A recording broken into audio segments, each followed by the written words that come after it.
గతంలో వైసీపీ అధికారంలో ఉన్నప్పుడు నిత్యం వైఎస్ఆర్సీపీ పార్టీ తలలో నాలుకలా వ్యవహరించేవాడు కొడాలి వంశీ అలియాస్ కొడాలి నాని. ఆ తర్వాత చెప్పుకోదగ్గ వ్యక్తి వల్లభనేని వంశీ.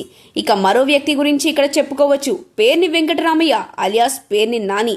వీరి గురించి జనాలకి పెద్దగా పరిచయం చేయాల్సిన పని లేదు. గుడివాడ నియోజకవర్గం నుండి గెలుపొందిన కొడాలి నాని వైసీపీ అధికారంలోకి వచ్చిన తర్వాత జగన్ కేబినెట్లో చోటు దక్కించుకుని జగన్కి అనుకూలమైన మంత్రులలో ఒకడిగా పేరు తెచ్చుకున్నాడు. మిగిలిన ఇద్దరూ కూడా అంతే.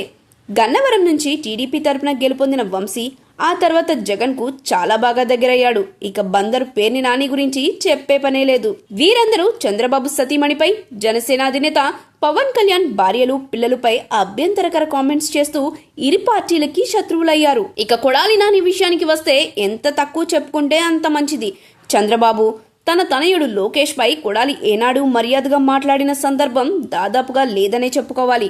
వారికి ఓ వ్యక్తిగా కూడా కొడాలి కనీస మర్యాద ఇచ్చిన పాపాన లేదు. ఇక కొడాలి తిట్ల పురాణం అయితే వైసీపీ శ్రేణులకు బహుశ్రవణానందంగా ఉండేది. ఈ క్రమంలోనే వైసీపీపై జనాల్లో ఎన్నడూ రానంతగా వ్యతిరేకత రావడానికి కారణం ఈ నానిత్రయమే అని వేరే చెప్పాల్సిన పనే లేదు.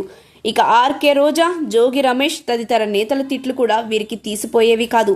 వైసీపీ ఓడిపోయిన తర్వాత ఆ పార్టీ నాయకులే బహిరంగంగా ఈ విషయం గురించి మాట్లాడిన పరిస్థితి ఉంది.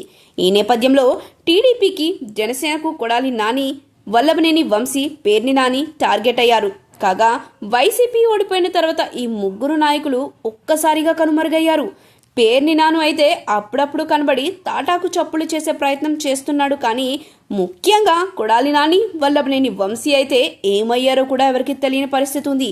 ఈ క్రమంలోనే నాడు అధికారంలో ఉన్నప్పుడు ప్రత్యర్థులపై నోరు పారేసుకుని ఇప్పుడేమో ఆచూకీ లేకుండా పత్తపోయారు అంటూ కూటమి నాయకులు, కార్యకర్తలు విమర్శలు గుప్పిస్తున్నారు.